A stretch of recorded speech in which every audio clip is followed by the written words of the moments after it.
to which the Prophet alayhi al-salam was taken by night on a miraculous journey. The Quran explained that he was taken there in order to be shown some of the signs of Allah Most High.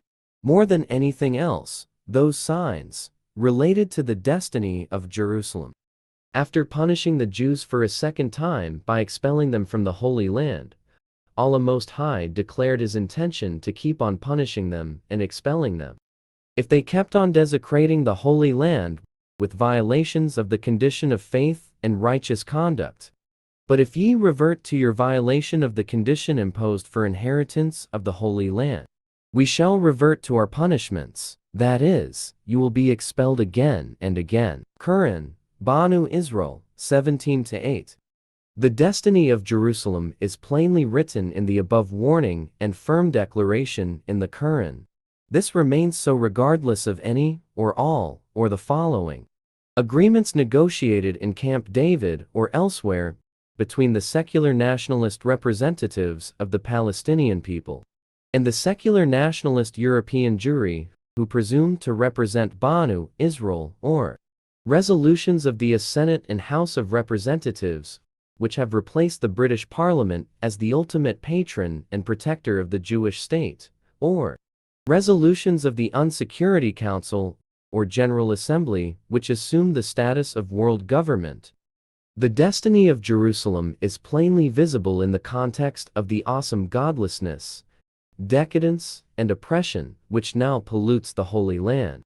Some of this has been described in subsequent chapters of this book, in the analysis of the political shirk of the State of Israel and the riba of its economy. It is Israel's destiny that it will be subjected to the same divine punishment that it experienced twice before. The first divine punishment came in the form of a Babylonian army that destroyed Israel. The second time it was a Roman army, and the third and last time it would be a Muslim army which would destroy the Jewish state.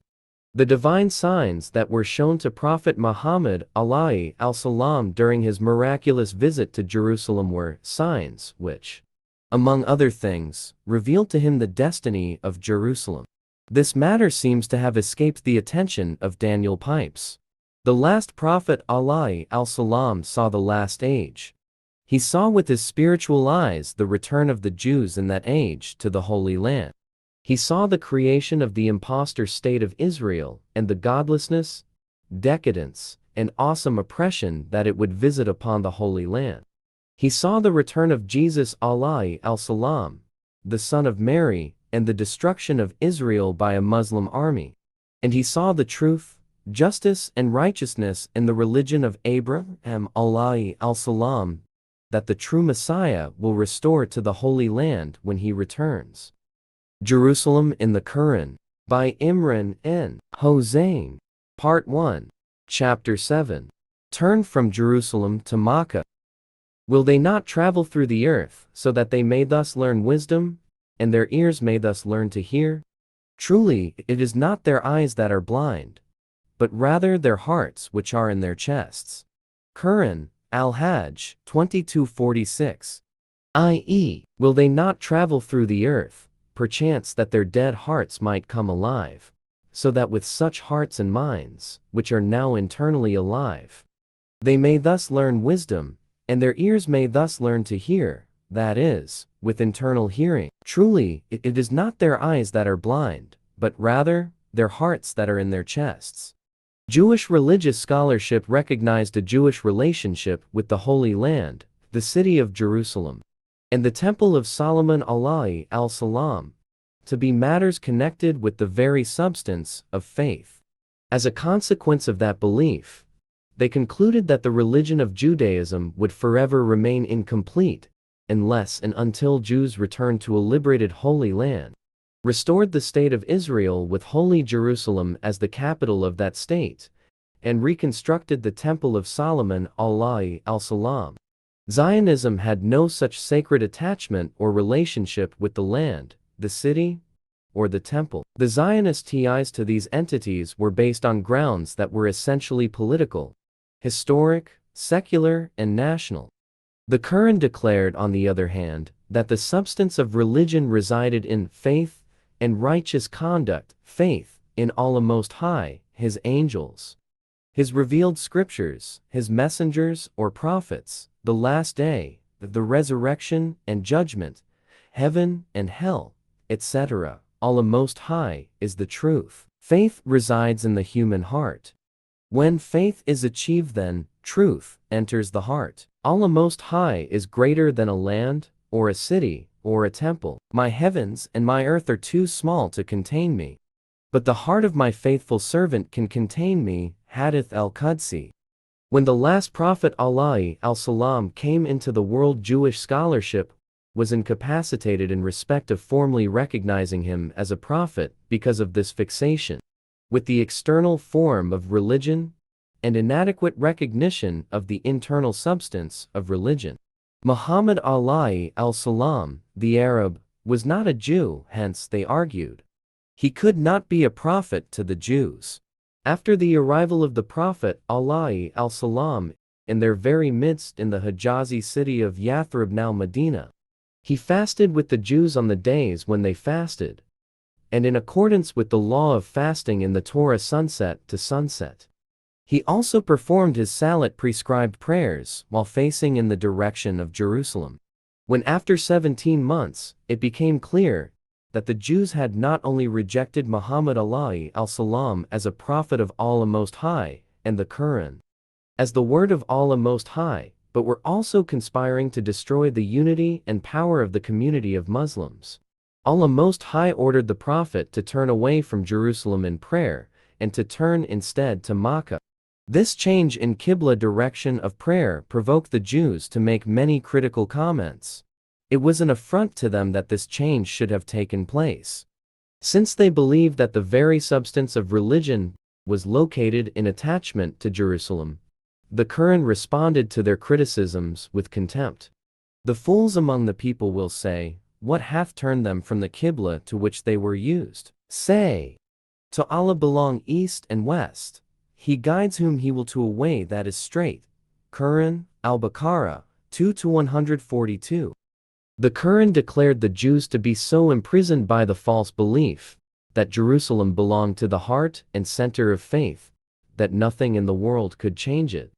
Even if you were to bring to the people of the book all the signs together, they would not follow your Qibla. Quran, Al-Baqarah, 2-145.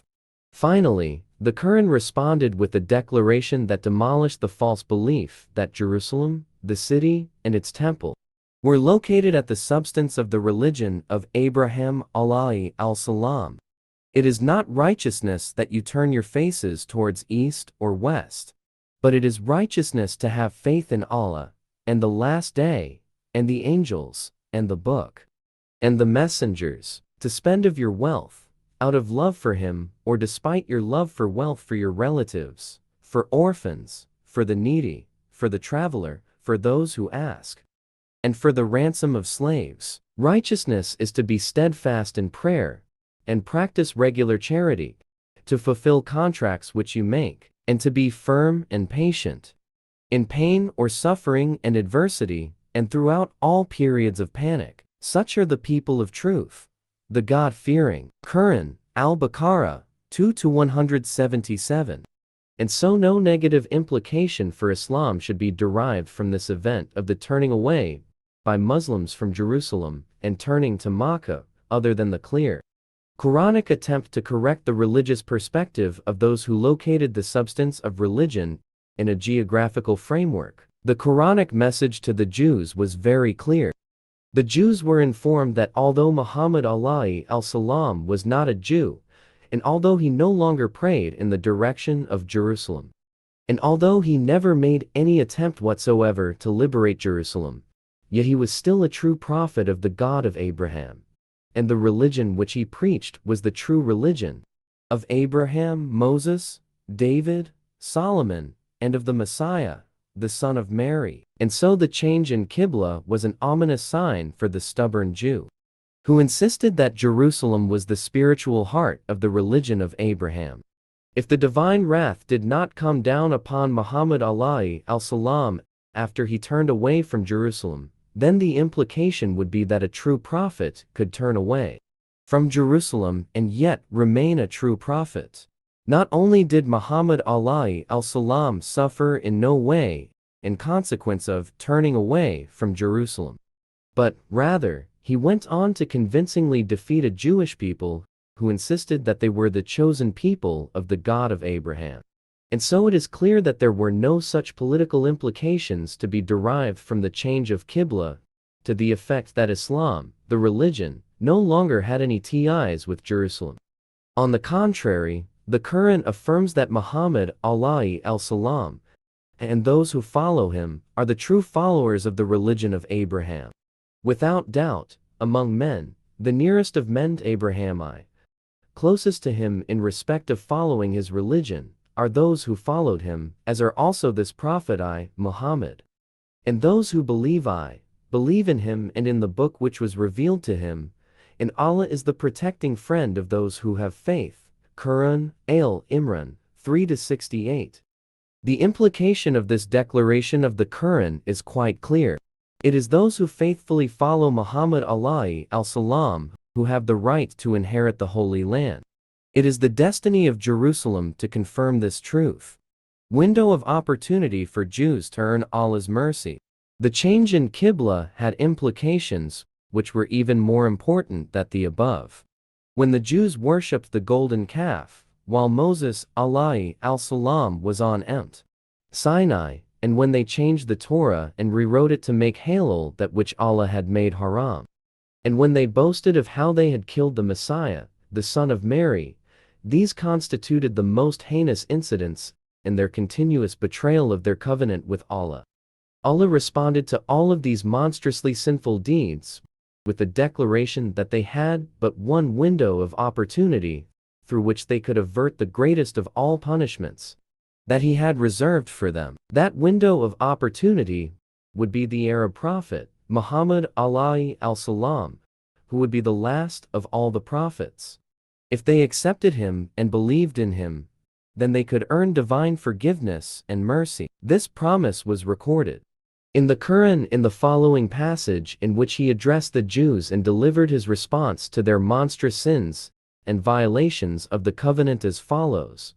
He said, "With my punishment I visit whom I will, but my mercy extendeth to all things. That mercy I shall ordain for those who do right and practice regular charity, and those who believe in our signs, those who follow the messenger, the Gentile unlettered prophet, whom they find mentioned in their own scriptures in the Torah and the Gospel, for he commands them what is just, and forbids them what is evil. He allows them as lawful what is good and pure, and prohibits them from what is bad and impure. He releases them from their heavy burdens and from the yokes that are upon them. So it is those who believe in him, honor him, help him, and follow the light which is sent down with him is they who will prosper." Quran, Al-Araf, 7:1567. It was very clear that the above Quranic passage referred to Prophet Muhammad alayhi al-salam. When the Prophet alayhi al-salam arrived in Medina, he did a number of things that should easily have convinced the Jews and their rabbis that he was indeed a true prophet of Allah, and that he was the prophet on whom they were in wait. During the first 17 months of his stay in Medina, he prayed in the direction of Jerusalem. He did so because that was the Qibla to which the Jews prayed. Hence, that was the Qibla for those who worshipped in accordance with the religion of Abraham alayhi al-salam. But for an Arab to do such a thing in Medina, he had to turn his back on the Kaaba, the ancient house of Allah in Makkah that every Arab venerated. That act of the Prophet alayhi al-salam was sufficient to have convinced the Jews that he was indeed a true prophet. But he did more than that. He also fasted with the Jews on the days when they fasted, and in accordance with the law of fasting in the Torah from sunset to sunset. No Arab had ever fasted like that in all history. But the entire Muslim community of Medina now fasted that way. This should have convinced the Jews that Muhammad alayhi al-salam was indeed a true prophet. Finally, something else occurred which should have sealed the matter once and for all. The Jews brought before the Prophet alayhi al-salam 2 people who had committed zina, sexual intercourse between two people who were not married to each other. They sought to test him by asking him what should be done to the two people. He asked them what punishment did they enforce. They replied to the effect that they made the faces black, and then beat such people publicly. He then asked whether this was the punishment that they found in their book. He asked them to bring their book, and to read from it since he, himself, could neither read nor write. As they read from the Torah, their rabbi, Abdullah bin Salam, who had become a Muslim, stood beside the Prophet alayhi al-salam. When the reader came to the verse on Ram stoning to death in the Torah, he put his finger over the verse to hide it. Abdullah bin Salam ordered him to stop reading and to raise his finger. He then had to read the verse of Ram that prescribed this punishment for zina. The recitation of this verse caused considerable embarrassment to the Jews. They had been exposed as a people who had betrayed their own sacred law and were trying to conceal that betrayal. The Prophet alayhi al-salam then ordered that the two people be stoned to death, thus enforcing the Jewish law that the Jews themselves were not enforcing. This should have been sufficient to absolutely convince the Jews that he was, indeed, a true prophet. After 17 months had elapsed since the arrival of the Prophet alayhi al-salam in Medina, it became clear that the Jews had not only rejected him as a prophet and rejected the Quran as the word of Allah, but were conspiring to destroy Islam. It was at this time that Allah, Most High, responded as follows. He changed the Qibla turn from Jerusalem, turned to Makkah. He also sent down revelation making fighting qitl and fasting Psalm compulsory. All three revelations came down in the same month of Shaban. In the process of promulgating the fast of Ramadan, Allah Most High changed the law of fasting that was in the Torah. The new law made it compulsory to fast from dawn to sunset. Permission was thus given to eat and drink, and to engage in sexual relations during the hours of darkness. Finally, Allah Most High changed the law of punishment for zina. The new law was a public flogging. The first implication of the change of law was that the Jewish law was now abrogated. It no longer had any operational validity. But the more ominous implication became clear when, sometime later, the Prophet alayhi al-salam had a dream, or a vision in which it was revealed to him that the release of Gog and Magog had commenced.